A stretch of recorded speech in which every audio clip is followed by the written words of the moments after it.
Assalamualaikum warahmatullahi wabarakatuh. Bismillahirrahmanirrahim. Alhamdulillahirabbil alamin. Wassalatu wassalamu ala asyrafil anbiya'i wal mursalin sayyidina Muhammadin wa ala alihi wa ashabihi ajma'in. Amma ba'du. Bapak-bapak dan ibu-ibu sekalian, alhamdulillah kita panjatkan puji dan syukur kehadirat Allah Subhanahu wa taala, di mana berkat rahmatnya sampai saat ini kita tetap dalam keadaan sehat walafiat. Setelah kita mulai dari tahajud, kewajiban sholat subuh, kita akan mengakhiri perjalanan malam hari kita ini dengan majelis ini. Mudah-mudahan seluruh rangkaian amal ibadah yang telah kita laksanakan dan yang akan kita kerjakan diterima serta mendapatkan berkah dan ridha dari Allah Subhanahu wa taala.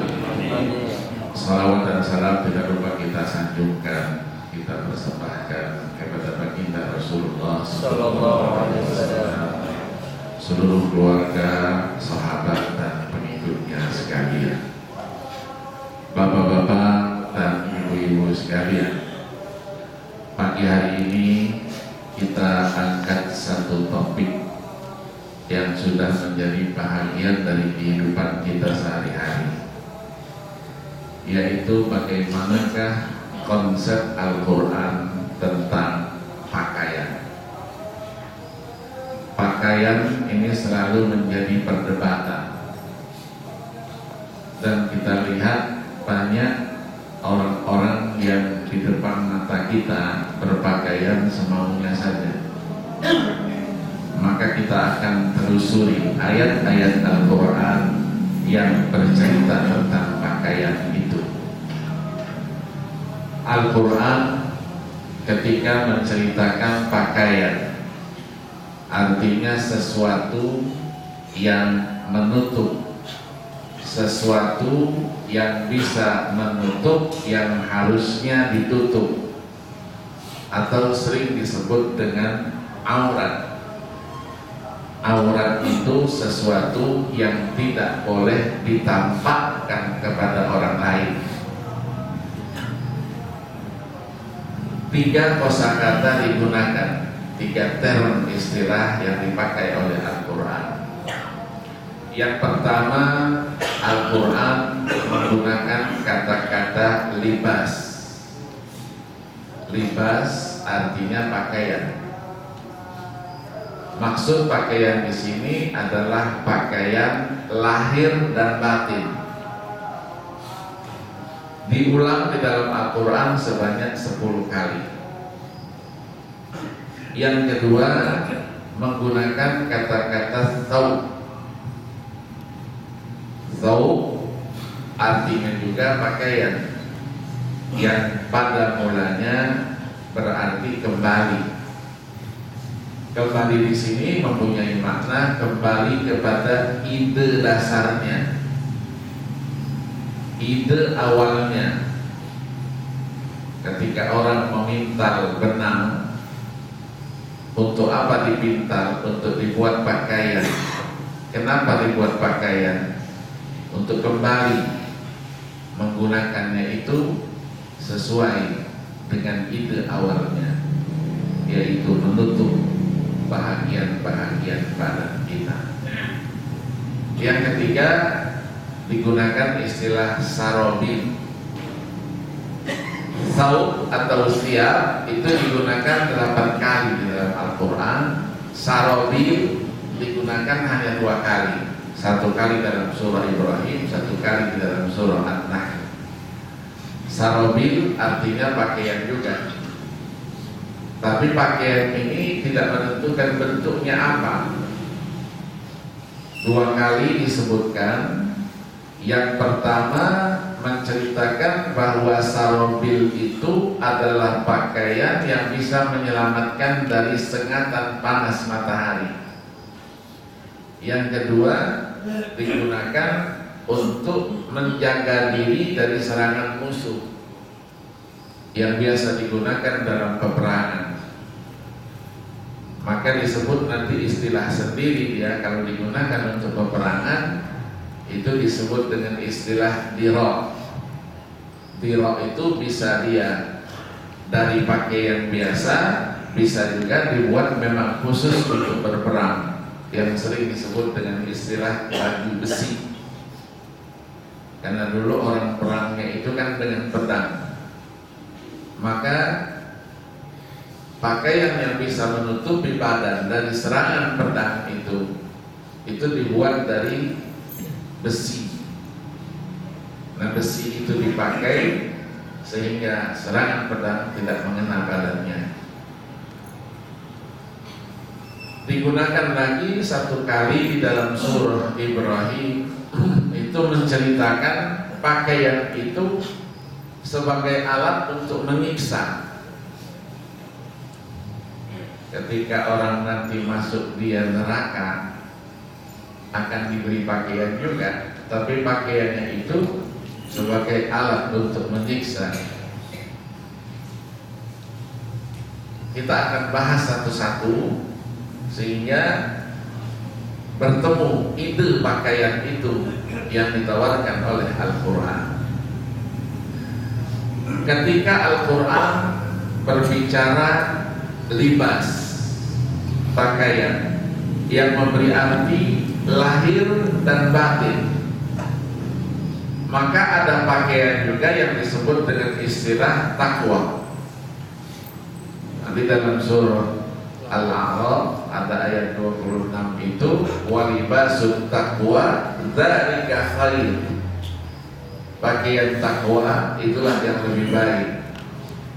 Nah, takwa itu sifatnya kan abstrak, tidak konkret, tidak bisa kita cerna dengan panca indera kita.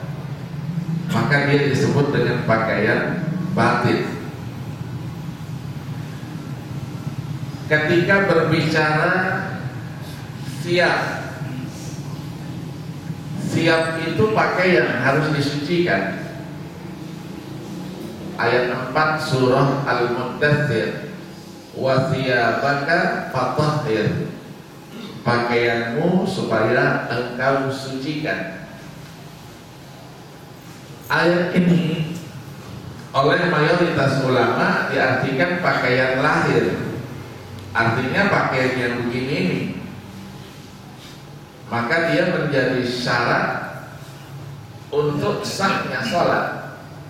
Pakaian itu harus bersih.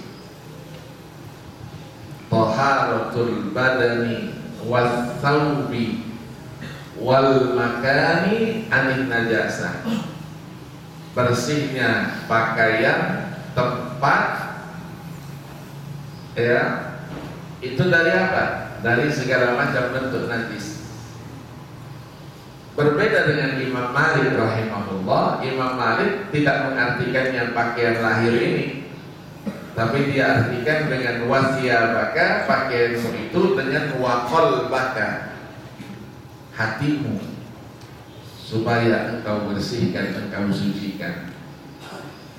Maka mazhab Maliki tidak mensyaratkan taharatul badani was-thawbi wal makani anin najasa. Jadi badannya tidak harus suci. Suci dalam arti kata bukan dia tidak punya wudu. Wudu itu sepakat menjadi syarat sahnya sholat. Syarat sahnya sholat itu kan ada 5. Yang pertama wudu. Maka tidak sah kalau sholat tidak ada wudunya. La sholat tapi ghairi tahurin. Itu sepakat. Orang kadang-kadang salah memahami. Imam Malik mengatakan boleh tidak suci badannya, pakaiannya, tempatnya dari segala macam bentuk najis. Diartikan boleh juga tidak berwudu. Salah itu. Nah, ada mazhab yang mengatakan boleh sholat tanpa wudu. Nah, ada.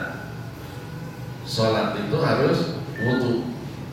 Maka ayat 6 surah Al-Maidah diartikan dengan ya ayyuhalladzina amanu idza qumtum ilas sholati faghsilu wujuhakum wa aydiyakum ilal marafiqi wamsahu bi ru'usikum wa arjulakum ilal ka'bayn.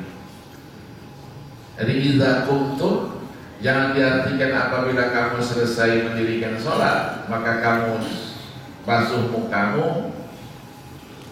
Bukan begitu. Itulah kehebatan Al-Quran. Iza, kalau setelah iza itu kata kerjanya adalah kata kerja masa lalu, madhi namanya, berarti dia akan datang. Iza ja'a nasrullahi wal fath, iza ja'atis sakhah, iza ja'atit dhammah.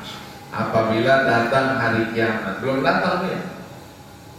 Begitu juga ini, idza qumtum ila shalah, jangan jadikan apabila kamu sudah mendirikan salat maka berwudu.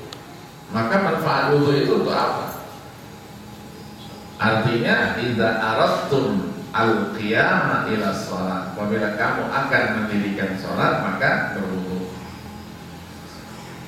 Nah, ketika berbicara libas yang dalam fikih juga, pembahasan kitab fikih disebut dengan kitabul libas. Libas ini sering dikaitkan, digandengkan dengan az-zina. Zina artinya perhiasan. Az-zina, bukan zina itu. Ya, kalau zina itu zainun alif dia, ya, alif mamdudah. Kalau ini zina, zai ya nun ta marbuthah. Zina namanya perhiasan. Pakaian ini Al-Quran mengisyaratkan pakaian itu adalah untuk menutup apapun yang harus ditutup. Itulah penggunaan libas. Apakah semua yang harus ditutup itu adalah aurat? Jawabnya tidak. Orang pakai cincin juga namanya libas. Libas itu memakai. Memakai berarti dia menutup bahagian tertentu. Ketika berbicara pakaian dalam arti yang luas, maka yang harus ditutup itu adalah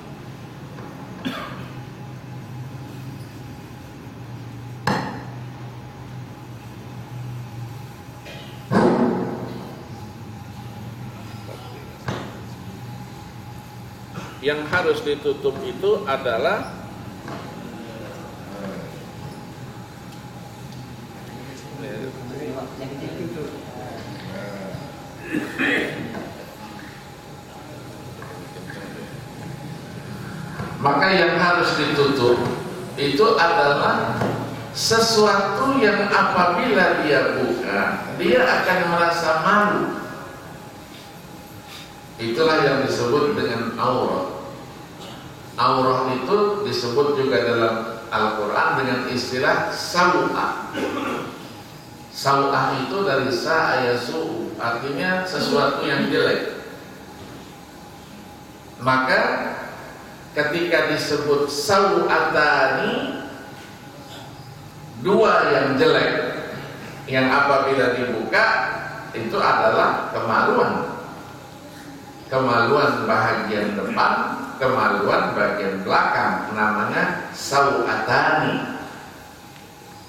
Dia tidak boleh dibuka. Seindah apapun tidak boleh dibuka. Dia harus ditutup. Kenapa?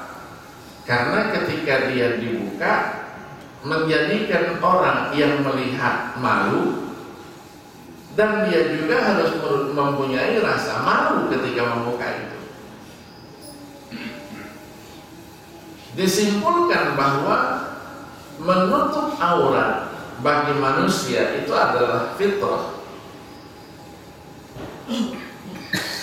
Maka orang yang tidak menutup auratnya berarti dia sudah menyalahi fitrahnya sebagai manusia. Pertanyaannya, terus siapa yang menggoda manusia merusak fitrahnya itu?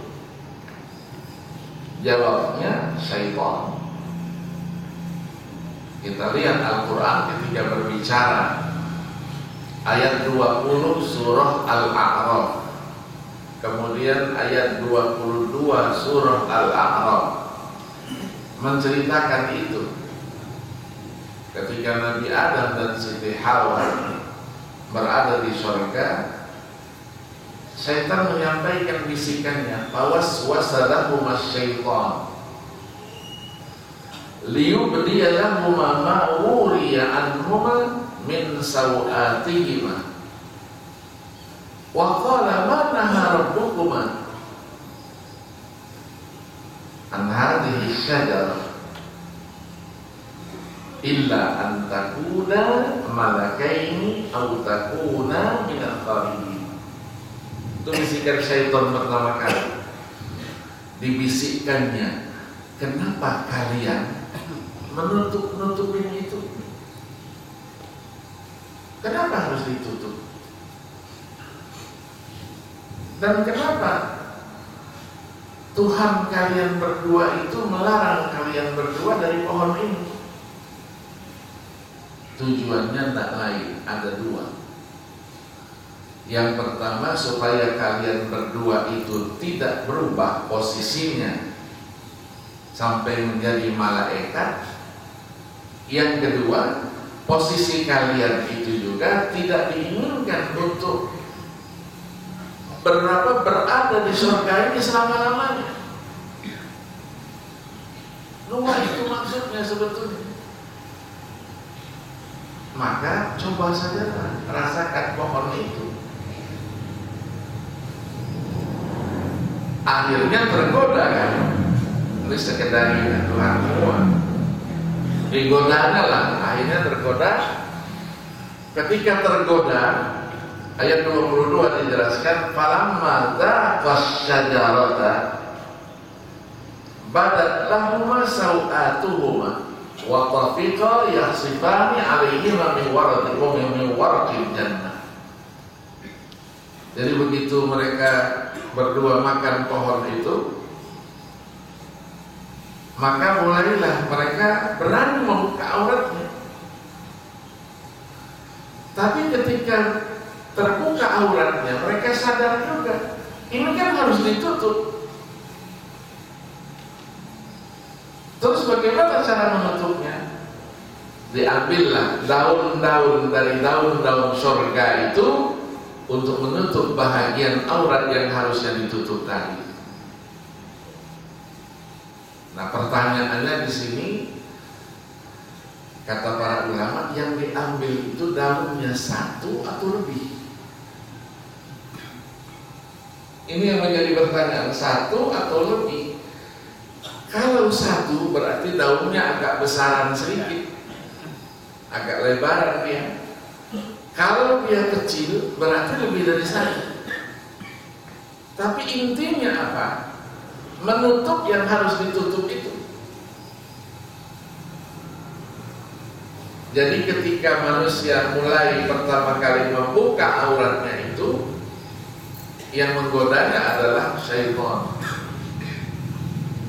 Maka ketika kita di kampung melihat ada orang yang membuka auratnya semaunya, katanya syaitan kamu. Karena syaitan itu yang menggoda manusia. Nah, ayat ini, ayat 20, 22 dan seterusnya nanti dalam surah Al-A'raf itu bercerita tentang itu.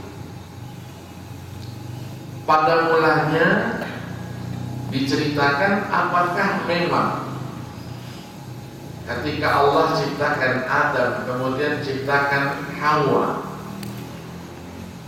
dengan proses yang dikehendaki oleh Allah, mereka pada mulanya kan tidak berpakaian. Tidak berpakaian.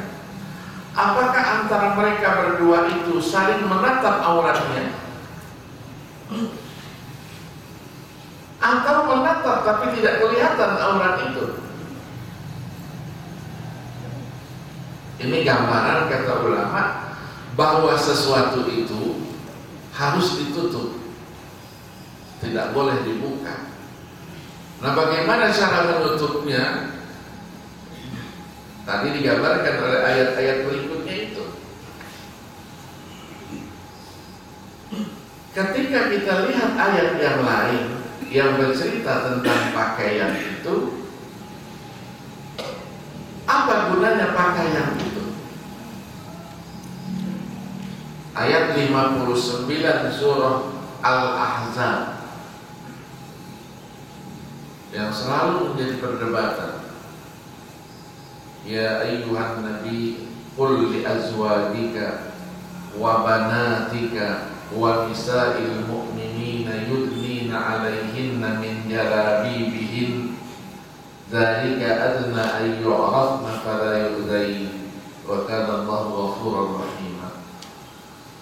Perintah, wahai Nabi, sampaikan pesan perintah kepada istrimu, anakmu, dan wanita-wanita mukminah yang lainnya. Untuk apa? Yudnina 'alaihinna min jalabibihin, untuk menutup, merendahkan, itu namanya jalabib, jilbab. Kalau kita bahasanya jilbab, ya, ada jilbab, ada khimar. Jadi pakaian yang longgar dia, yang bisa menutup itu. Untuk apa? Kata Allah, dzalika adna ayyurafna. Pakaian itu adalah sebagai identitas, supaya dikenal dan dibedakan dari yang lain. Kalau dipakai fala yu'dain, maka tidak boleh dia diganggu. Wa kana Allahu ghafurur rahim. Ayat ini sababun nuzulnya, sebab turunnya ayat ini, orang-orang Arab kan tidak ada namanya WC, itu tidak ada dulu. WC-nya kan di padang pasir. Pergi ke padang pasir itu bukan merupakan sesuatu yang aman-aman saja. Terkadang ada binatang buas, serigala, atau serigala yang berkepala hitam itu, manusia yang disebut dengan istilah fusaq. Fusaq itu orang-orang yang usil. Kalau ada perempuan, dia ikuti perempuan itu, penasaran. Selama perempuan itu bisa menutup yang perlu ditutup, orang tidak akan penasaran. Dia jadi anggun. Tapi ketika yang tadinya tertutup akan dibuka, karena mereka kan pergi untuk buang air, toilet lah kalau kita. Pakaiannya sama dulu antara yang merdeka dengan hamba. Dan rata-rata merdeka dengan hamba itu kan kelasnya saja yang beda. Tapi kecantikan kan cantik semuanya, menarik untuk ditatap, dilihat. Maka ketika wanita-wanita itu yang biasanya keluarnya itu tidak di siang hari, malam hari, diikuti oleh pusaknya dari belakang untuk diintip, dan bila perlu diganggu. Yang diganggu itu siapa? Yang boleh diganggu kan hamba. Hamba itu kan boleh diganggu dia, dan bahkan bisa dibeli kan. Tapi yang merdeka kan tidak boleh. Tidak boleh diganggu. Maka dibedakan waktu itu.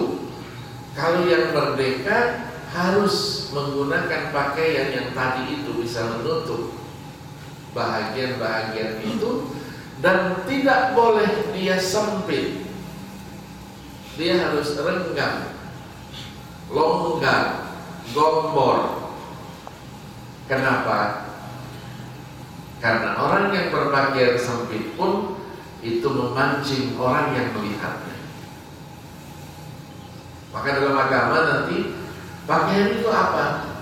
Dia tidak boleh warnanya yang mencolok, sehingga mengambil perhatian orang yang menatapnya, melihatnya.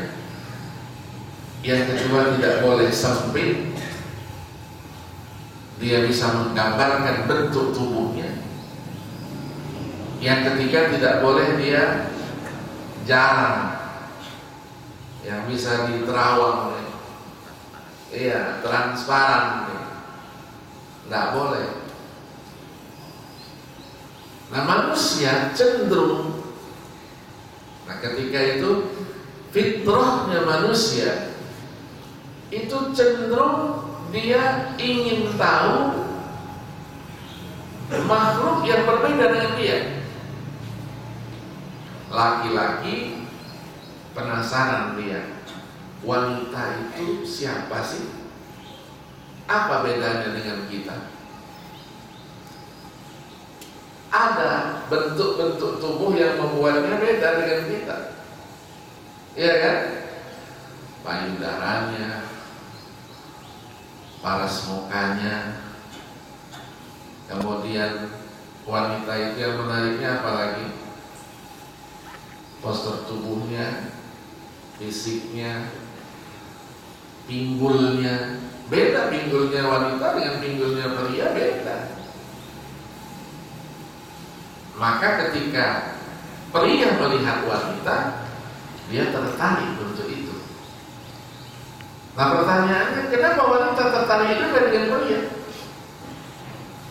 Biasanya yang dilarang-larang itu kan wanita saja, pakaian tidak boleh dibuka. Terus laki-laki boleh dibuka, karena dia tidak menarik. Siapa bilang yang tidak menarik? Kalau kita sesama laki yang tidak menarik. Tapi ketika wanita yang melihatnya, itu sangat menarik. Kenapa? Beda dari yang dimiliki oleh wanita itu.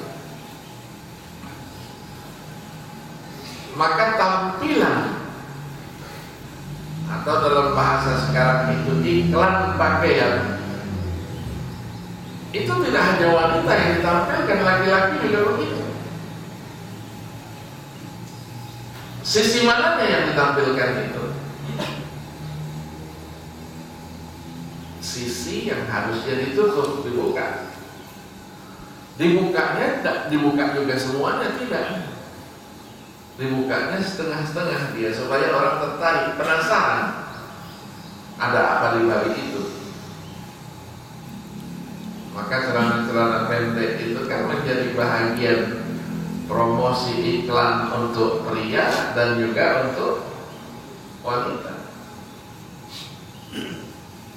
Maka kalau orang yang punya naluri, dia merasa malu melihat itu, di mal-mal dia tak akan masuk ke bahagian wanita itu,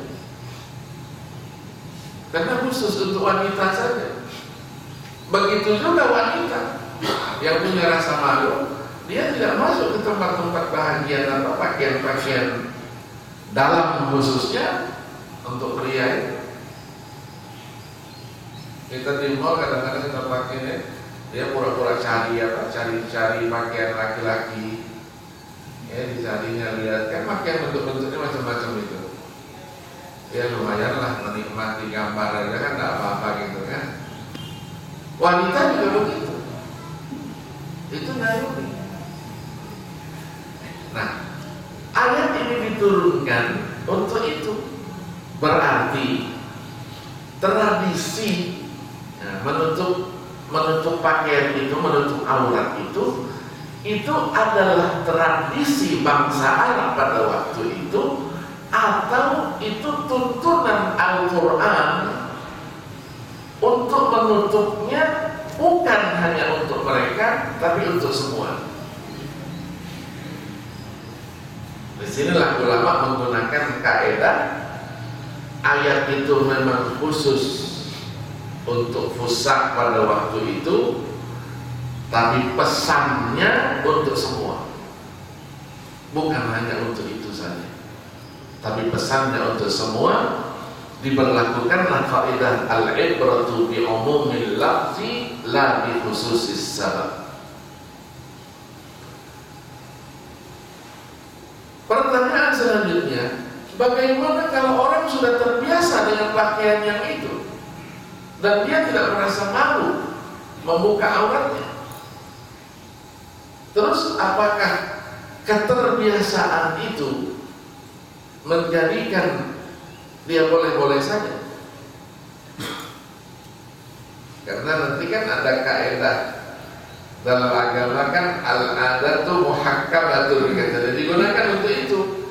Lah kami kan biasa membuka itu dan tidak ada selera buat kami. Terus ketika dia biasa membuka dan tidak ada selera di antara mereka, disimpulkan boleh membukanya? Jawabnya tidak tentunya. Iya kan? Tidak tentunya. Tentu ada sebuah perguruan tinggi, dosennya kebetulan dari luar. Dia seorang sosiolog, antropolog dari Australia, perempuan, profesor. Masa-masa itu masa bikini, rok yang tinggi itu. Dia ngajar masuk pasca sarjana ini. Masuk pasca sarjana, ngajar dia. Biasa begini kan ada meja. Begitu dia ngajar, bukan dia keliling nulis apa, duduk dia di meja itu. Coba bayangin, pakai bikini, duduk di meja itu. Yang seharusnya ditutup kan terbuka, mahasiswanya di depannya. Akhirnya mahasiswanya lapor sama pimpinannya, Pak, kami nggak bisa belajar begini, nggak konsentrasi. Akhirnya yang lihat yang itu saja itu aja, dan sengaja dia buka. Hilang konsentrasi kan. Dijawabnya kan biasa mereka ini. Kata mahasiswa, biasa untuk dia, tapi untuk kita kan tidak biasa. Kita punya rasa malu masih. Orang-orang timur ini sejelek-jeleknya masih punya rasa malu. Walaupun kadang-kadang urat malunya sudah hilang juga. Ada rasa malu kan. Maka sering diistilahkan dia mau lihat tapi setengah-setengah gitu. Nah, itu kan pancingan. Itulah yang dalam istilah hukum Islam dengan larangan semacam itu saddud dzari'ah, menutup kemungkinan hal-hal yang tidak diharapkan terjadi. Kalau aurat itu dibuka, itu adalah pintu untuk terjadinya perbuatan zina. Maka ditutup, pintu untuk mengarah ke sana ditutup. Itulah namanya saddud dzari'ah.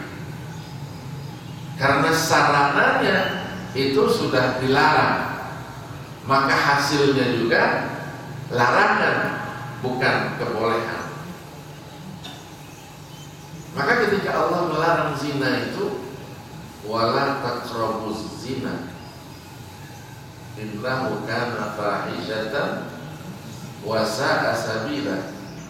Allah tidak mengatakan ijtanibuz zina,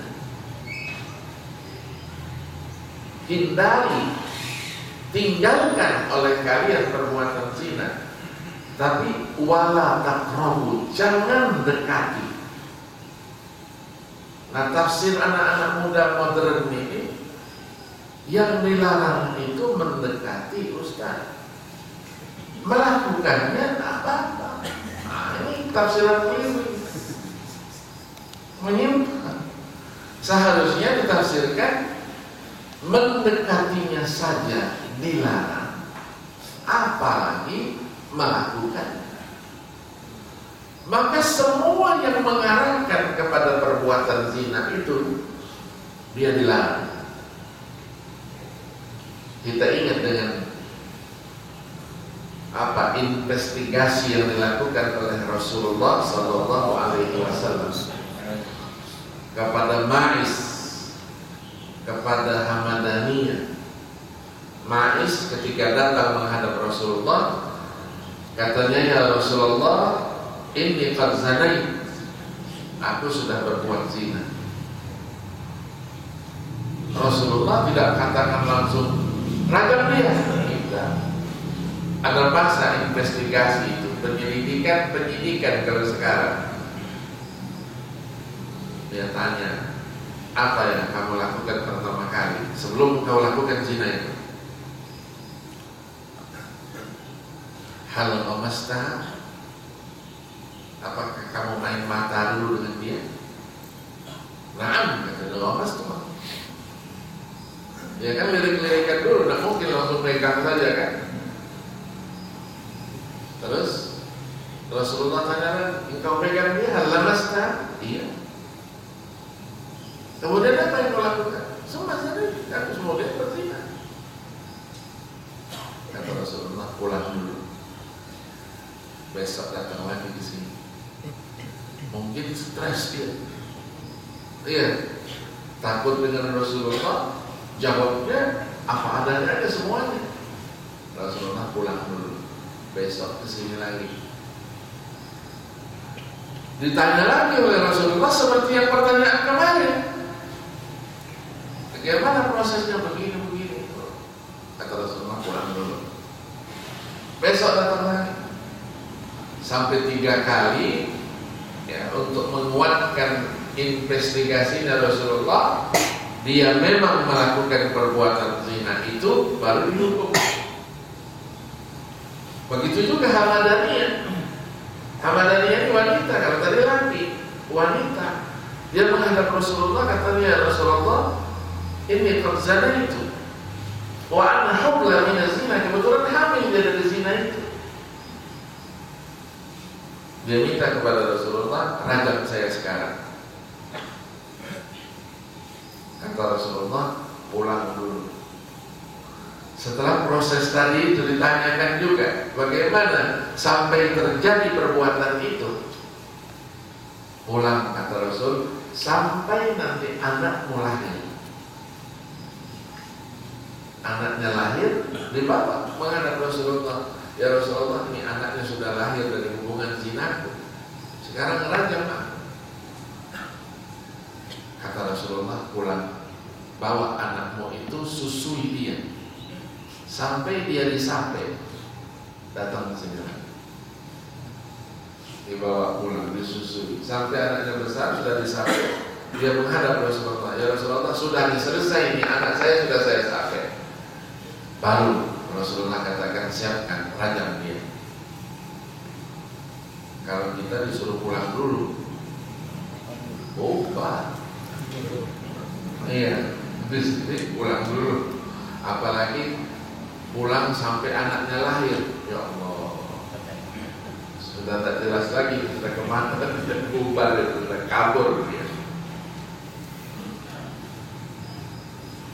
Nah, digambarkan di sini bahwa larangan itu dia tidak berdiri sendiri, ada faktor-faktor yang mengitarinya, yang membuat orang melakukan perbuatan itu. Sayyidina Ali bin Abi Thalib radhiyallahu anhu dinasihati oleh Rasulullah dengan satu nasihat. Kata Rasulullah, ya Ali, la tattabi'in nadra an-nadra. Jangan kamu ikuti satu pandangan itu dengan pandangan yang kedua. Fa innal ula laka wal ukhra alaik. Karena pandangan yang pertama tak apa-apa, tapi yang kedua itu sudah ada hitungannya. Hadis lain lagi, an-nadratu, katanya, sahmun masmumun min sihami iblis. Pandangan itu adalah anak panah yang beracun dari anak panahnya iblis. Dia masukkan racun, sehingga kalau dia melihat yang seharusnya tadi ditutup kebetulan dibuka, dia ngomong, Oh iya, nggak sadar dia. Karena dia apa? Sudah kena racun tadi. Diracun, sudah kena panah. Iblis yang beracun itu tadi mengena dia. Maka pikiran dia macam-macam. Maka ketika kita kepergok melihat, tidak boleh juga kita mengucapkan karena itu rezeki saya, alhamdulillah. Tetap itu larangan, astagfirullahaladzim. Maka pertanyaannya ada muncul, Ustaz katanya di pengajian saya di Kota Indah itu, Ustaz, larangan itu kan sekali, yang kedua kali yang dilarang, yang pertama kan tidak apa-apa. Tapi bagaimana kalau sekali saya lihat tapi agak lamaan sedikit? Nah, itu kan lama. Sekali juga, itu kan sekali. Sekali yang melengos gitu kan. Yang kedua itu yang ada hitungan. Ini tetap sekali, tapi agak lamaan sedikit. Nah, kalau lamaan itulah mulai dia berpikir kan. Ketika melihat orang itu dibayangkan di dalamnya ada apa gitu. Ya, di dalamnya ada apa gitu. Dan menghayal.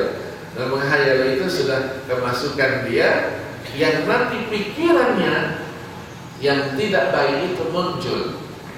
Maka dia lakukan apa yang disebut dengan larangan Allah yang bernama zina itu. Ketika dia mulai menyampaikan idenya untuk melakukan itu, ditolak, maka langkah-langkah lain dia akan ambil.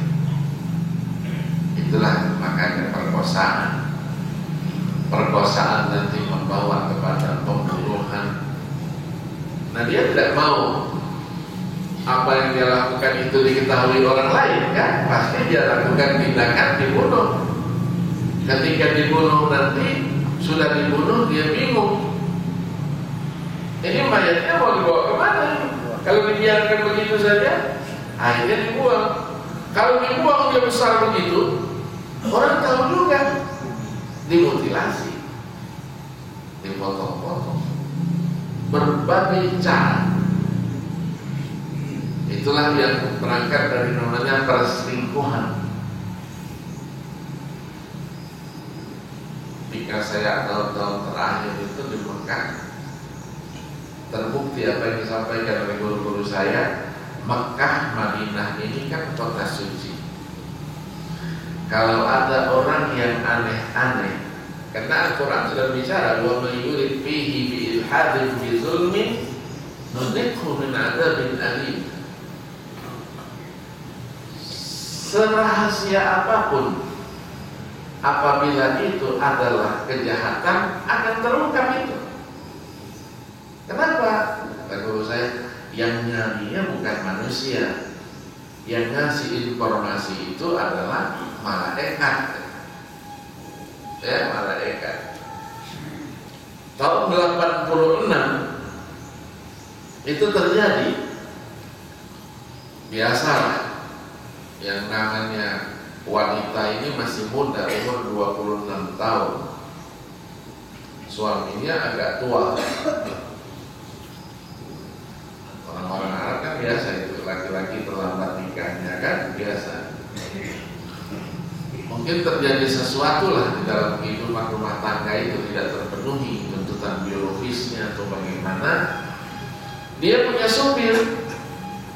Supir ini namanya Abdul Aziz, besar, tinggi, orang Bukhari, orang apa? Soviet ya, keturunan itu. Umurnya 32 tahun. Karena mungkin tidak terpenuhi itu tadi, selingkuh dia dengan supirnya. Bulan Ramadan, si wanita ini sudah jadi majikan ini dengan supirnya, nanti jam 4 mau jalan. Bulan Ramadan itu biasanya orang kerja itu sampai dia sampai maghrib. Nanti malamnya untuk ibadah. Si suami ini tidak pernah pulang ya, kerja di kantor. Tapi hari itu dia merasa tidak enak badannya, meriang. yang badannya pulang. Zuhur sudah di rumah. Nah jadinya jam 4 harus jalan ini. Bagaimana caranya? Habis sholat zuhur si suami terus tidur karena badannya tidak enak. Supir datang menjemput jam 4. Tidak berpikir panjang si perempuan itu. Rupanya sudah disiapkan pisaunya. Jemput saya, iya. Selesaikan dulu itulah katanya. Ini pisaunya. Apa yang harus lakukan? Dalam apa? Dalam laporan pengadilan itu. Apa yang dilakukan? Disuruh memotong suaminya itu. Coba. Istri tega dia menyuruh orang lain untuk memotong suaminya sedang tidur. Potong, begitu dipotong, bingung mau dibawa kemana ini. Sehingga percik-percik darah itu kemana-mana. Pergi ke kamar mandi. Udah dengan potong kecil-kecil saja, potong kecil-kecil dimutilasi. Masukkan ke mana? Masukkan dalam koper. Sudah masuk dalam koper, mikir dulu dibawa kemana. Karena anak pengalaman, darahnya kan mengalir terus itu. Turun dari apartemen di Otaibiyah itu dibawa. Dari Makkah itu dibawa ke arah Syuaibah namanya. Syuaibah itu arah ke Jizan, Yaman. Itu bisa langsung ke Yaman. Dibuang arah-arah Yaman itu. Sudah dibuang dia di padang pasir itu, dia lari. Berdua ini lari ke arah Tabuk 180 derajat. 2 hari 2 malam perjalanan kan jauh. Tapi karena orang ini baik dengan tetangganya 1 hari tak melihat dia saja sudah bertanya kemana dia. Tapi ketika diketuk untuk apa istilahnya Yotomin ala sehat, atau orang Arab itu memberikan jaminan kesehatannya sehat atau tidak, dia ketuk pintunya, kok tidak ada jawaban? Ada apa? Dia mulai curiga. Begitu dia melihat di bawah ini ubin-ubin ini ada percik-percik darah itu sampai ke bawah. Nah enak dia rasanya, ketuk lagi, tidak ada. Akhirnya dia lapor sama polisi. Dia telepon polisi.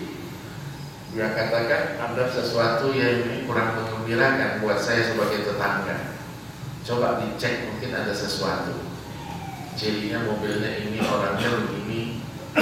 Dia tetangga saya, mungkin ada kecelakaan di jalan atau bagaimana gitu. Tapi di sini ada percak-percak darah gitu. Polisi ngambil tindakan. Dihubungi semua, perbatasan semua diblok. Kalau ada mobil warna ini, orangnya begini, pegang. Hamba Allah ini sudah sampai ke Tabuk, sudah mau perbatasan, mau lepas Yordan, sudah masuk Yordan. Ya. Telepon itu nyampe dalam laporan pengadilan itu, nyampe telepon itu, mobil ini juga sampai. Mobil yang dicari ini juga sampai, sedang telepon lah. Orangnya ke depan sini mau menyerahkan keluarga, biasa kan menunjukkan paspornya kan, identitasnya. Itu dilihat, dia sudah mikir. Prosesnya terlalu cepat, tidak sampai 5 bulan. Akhirnya ditegakkanlah hukuman. Untuk yang si supir itu dikisos, yang si istri tadi itu dirajam. Kenapa? Mungkin ketemu setiap hari, iya kan? Ketemu setiap hari, akhirnya ya namanya antara majikan dengan supir, ya sudah biasa begitu itu terjadi. Nah, ketika berbicara siap ini artinya pakaian yang tidak menutup yang batin, yang lahir saja, yang menutup luar saja namanya saw. Tapi artinya adalah kembali ide awal. Jadi kalau ide awalnya orang itu memakai pakaian dari bahan-bahan, ya, kata seorang pakar bahasa Al-Quran namanya Raghib Al-Asfahani yang wafat 502 Hijriah, itu dia katakan itulah katanya ide asal itu, menjadikan itu adalah tujuan akhir daripada suatu perintah agama. Saum itu kembali, kalau orang Arab namanya tob, tob pakaian apa? Pakaian yang gamis ini kan tob namanya, ini tob namanya saum, asalnya saum, pakaian yang menutup bagian apa? Bagian luar itu. Ketika benang-benang pada mulanya dari benang dari pintal, kemudian dari benang-benang itu menjadikan bahagian, ya, bahan-bahan kemudian digunakan untuk menutup dibagikan pakaian dia, itu adalah ide awal katanya. Nah, ide awal itulah menjadikan dia disebut dengan saum, siap. Tapi ketika kita berbicara nanti, kalau begitu apa gunanya pakaian itu?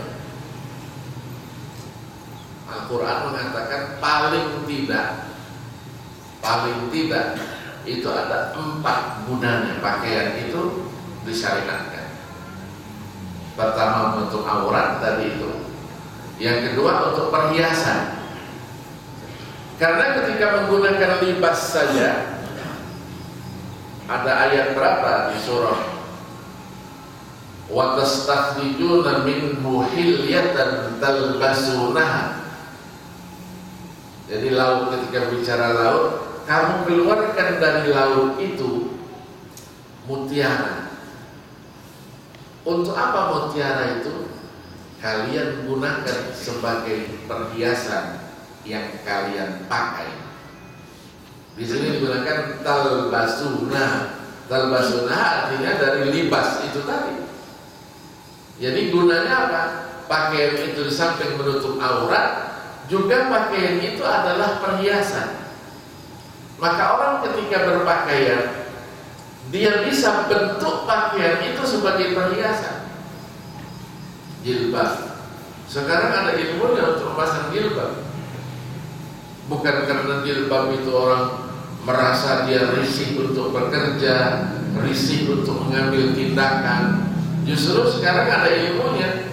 Orang bertandingnya, maka ada musabaqah pakai jilbab. Bahannya sama tapi bentuk yang digunakan beda-beda gitu. Nah, pertanyaannya di sini, kalau itu untuk menutup aurat, untuk perhiasan, nanti untuk ketakwaan tadi itu, di samping pakaian juga untuk penyiksaan, ya, nanti di akhirat itu karena dia lalai dari perintah yang ditawarkan kepadanya, sehingga pakaian itu dijadikan sebagai alat siksa. Nah, pertanyaannya, batasan apa yang boleh dibuka itu yang disebut dengan aurat itu? Ketika sholat di tengah-tengah publik, Imam Ahmad katakan jami'u badanil mar'ati aurah. Semua badan fisik wanita itu adalah aurat. Maka dia harus ditutup. Maka ditutuplah kalau orang-orang di Timur Tengah kan pakai abaya namanya. Hitam, pakaian hitam itu ditutup gitu. Kenapa? Karena seluruh badannya adalah aurat. Tapi ketika kita berbicara batasan aurat itu dalam sholat, dalam beribadah, apakah dia harus ditutup juga seperti itu? Jawabnya tidak. Ketika tawaf, nah boleh ditutup. Maka ada orang yang apa? Ada orang yang dekat dengan Ka'bah itu biasanya dia membuat apa? Membuat batasan. Dia katakan bisa buka setrak. Jadi tidak boleh kita tutup muka itu, menunjukkan bahwa ketika kita ibadah, muka dua telapak tangan yang boleh dibuka.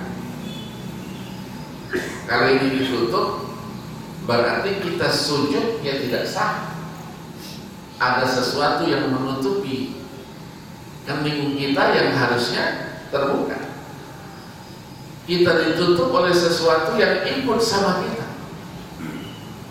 Saya pakai sorban.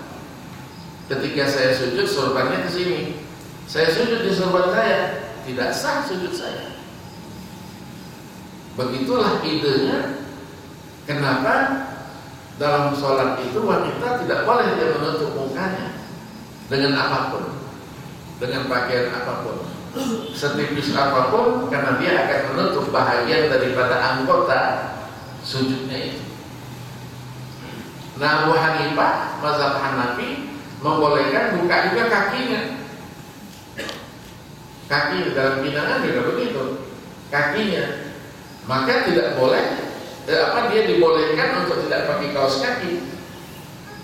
Tapi kalau kita menjumhur harus pakai kaos kaki atau pakaiannya dilengserkan, ditutup bawahnya, dia tidak boleh terbuka.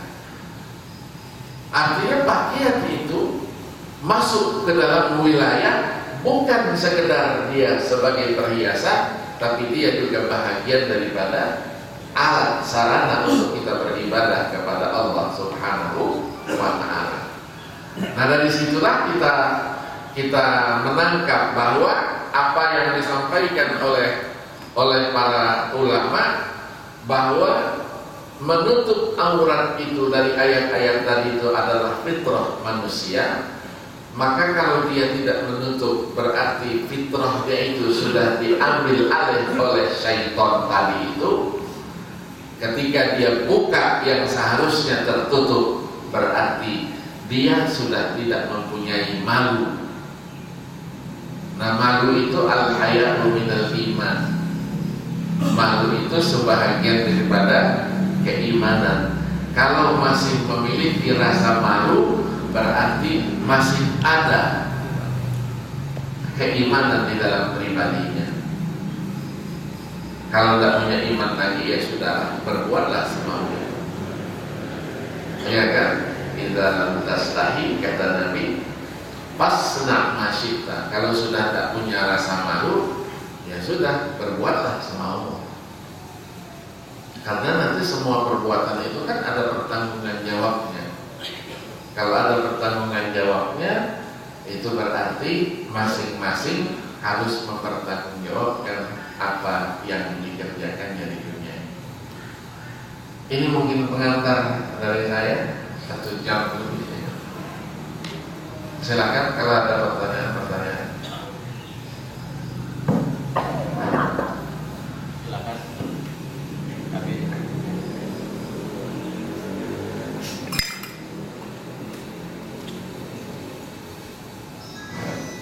Ya, 2 pertanyaan.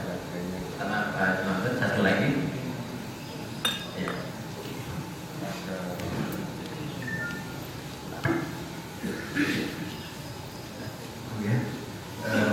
Sekarang ini kita pernah mendengar ada satu ulama di Indonesia yang mengatakan bahwasanya menutup aurat itu bukanlah suatu kewajiban. Memakai jilbab. Apa yang mendasari dari beliau mengatakan bahwasanya itu bukan suatu kewajiban? Langsung aja, langsung. Assalamualaikum warahmatullahi wabarakatuh. Mungkin pertanyaan saya di luar dari tema yang tadi kita bicarakan. Mungkin yang akan saya tanyakan kepada Buya itu menyangkut masalah syarat sah mendirikan salat Jumat, di mana saya salah satu karyawan di suatu kawasan industri. Di situ karena tidak ada masjid di kawasan itu, sehingga di perusahaan kami atau di pabrik kami mendirikan salat Jumat, di mana terkadang kalau menurut tanggal libur, jadi salat Jumatnya libur, di Karena saya pernah mendengar salah satu syarat mendirikan sholat Jumat itu harus mustautin atau orang tempatan seperti itu Pak. Ya, terima kasih. Ya, yang pertama ayat 31 surah An-Nur, wal yadribna bi khumurihinna ala juyubihinna. Dan dari situ diambilnya. Saya tahu orangnya, saya tahu, saya sebut namanya. Iya, kenapa dikatakan jilbab itu tidak wajib hukumnya? Jadi cara berpikirnya, kalau itu perintah, itu harus menggunakan kata-kata perintah. Amaro ya'muru, innallaha ya'murukum, memerintah kamu. Itu perintah itu berada tingkatan atas, ya, namanya zati, kalau istilah ilmiahnya zati, bukan dia nompleng gitu, ya, nompleng. Nah, ketika dia nompleng, namanya aridi. Aridi dia perintah juga, tapi tidak seperti perintah kelas yang pertama tadi itu. Ya, itu menurut pemikiran dia. Ya. Tapi kalau dalam usul fikih beda. Usul fikih beda. Wal yadribna bi khumurihinna ala juyubihinna. Ya, supaya merendahkan, ya, pakaiannya itu supaya menutup auratnya, itu menutup bagian tubuhnya. Itu kata kerja, ya, yang mudhari, yang sekarang. Apabila dia ada lamnya itu lam perintah, ya. Wal yadribna itu perintah, bukan biasa-biasa saja, tidak. Maka ada redaksi perintah, ya. Maka perintah itu al-amru, itu ada penunjukannya.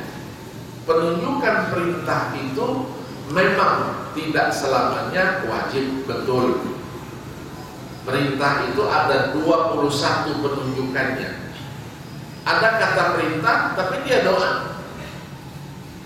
Rabbana ighfir lana, ya kan? Ighfir lana, itu kan perintah ighfir, ampuni kami. Masa manusia merintahkan Tuhannya? Ulama katakan itu lid doa, perintahnya tapi untuk doa. Rabbana tadi, hablana, berikan kepada kami. Nah, itu minta, namanya doa. Ada 21 itu.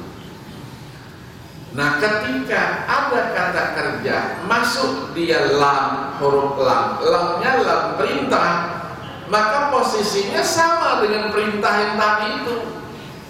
Kelasnya kelas 1 juga, ya. Cuman kalau dua-duanya diletakkan di nomor 1 semua, lah terus ada nomor 2-nya. Tingkatannya sama, cuma urutannya saja yang berbeda. Nah, dari situlah dia katakan karena dia sifatnya aridi bukan zati, maka memakai jilbab itu hukumnya tidak wajib, boleh saja dibuka gitu.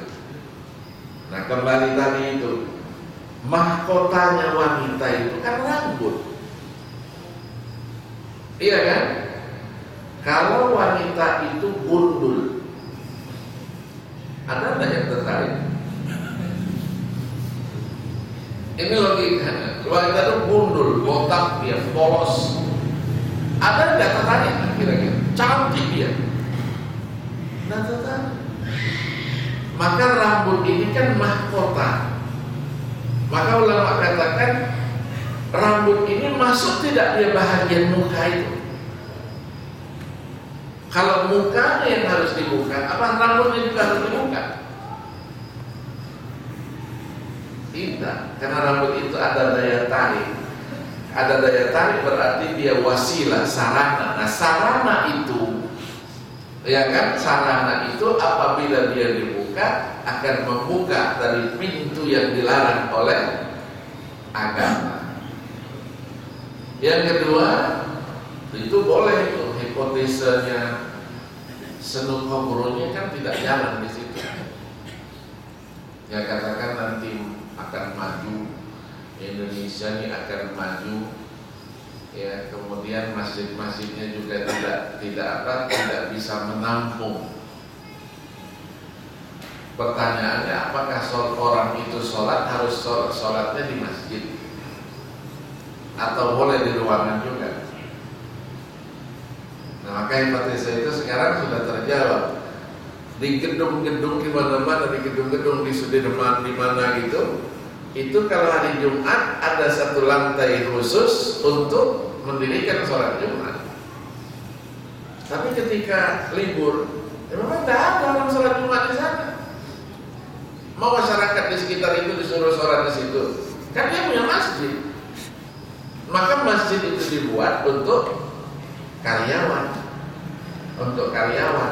Karena kalau tidak ditambah dengan bahagian-bahagian tertentu dibuat, ya disulap lah istilahnya, disulap untuk mendirikan sholat Jumat, tidak akan menampung. Beberapa gedung masjidnya satu di bawah. Ya, hujan lagi, habislah. Ya, tidak dikasihkan mobil seperti ini. Maka didirikan di mana-mana sekarang.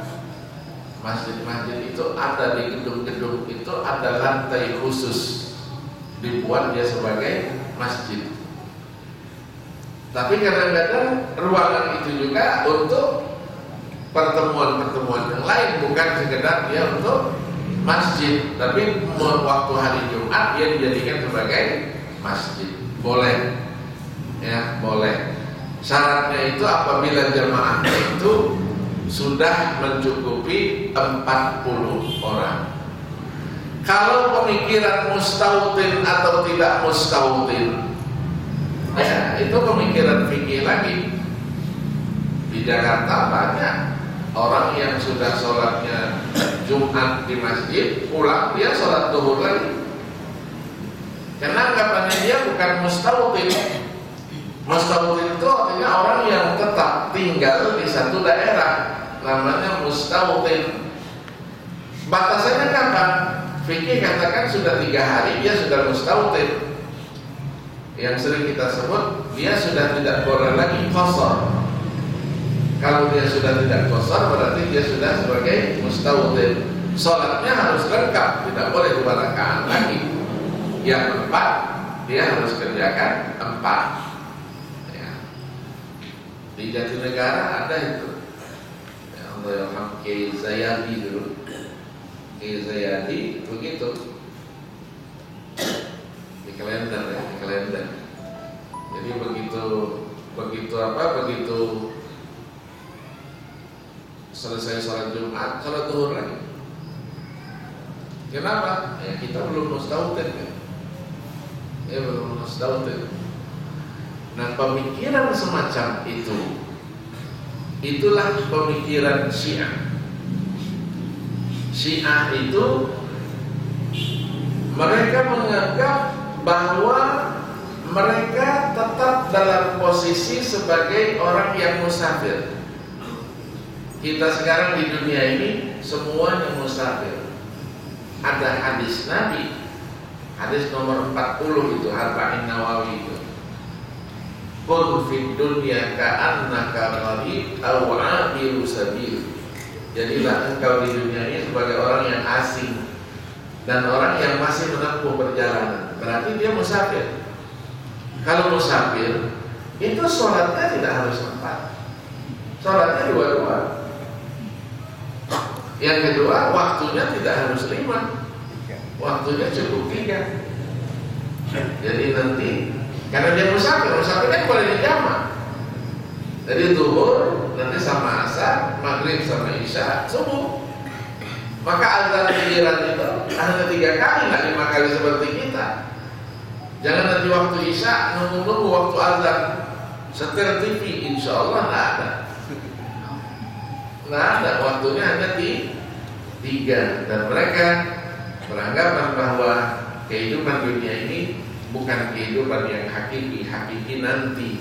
Nah, kita sedang dalam perjalanan. Nah, dan dalam perjalanan boleh mengqasar sholat itu. Jadi waktu sholat itu kenapa 3? Mereka berpegang kepada ayat 78 dari surah Al-Isra. Aqimis sholata liduluki syamsi ila ghasaqil laili wa qur'anal fajri. Jadi duluki syams itu zuhur, asar, ghasaqil lail maghrib, isya, qur'anal fajri subuh. Tidak memperhatikan ayat yang lain. Ya, hanya itu saja diperhatikan, padahal yang lain banyak itu yang menjelaskan bahwa waktu sholat itu bukan 3 tapi 5. Ya, itulah fikih. Ya, fikih itu penuh dengan perbedaan. Ya, perbedaan itu didasarkan oleh ijtihad masing-masing sebagai argumentasinya. Makasih.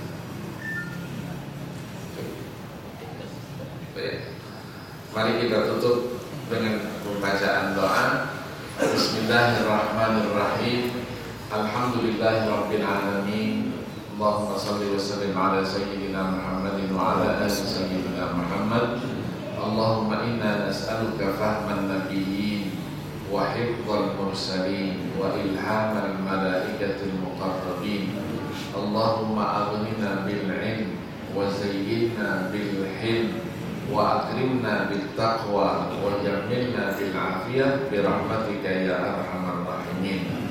Allahumma arinal haqqa haqqan warzuqna ittiba'a wa arinal batila batilan warzuqna ijtinaba. Allahumma ij'alna minal ladzina yastami'una al-qawla fayattabi'una ahsana. Rabbana atina fid dunya hasanah wa fil akhirati hasanah wa qina adzabannar. Wa sallallahu wasallam ala sayyidina Muhammadin nabiyyi wa ala alihi wa sahbihi wasallam walhamdulillahi rabbil alamin. Terima kasih, mohon maaf. Wassalamualaikum.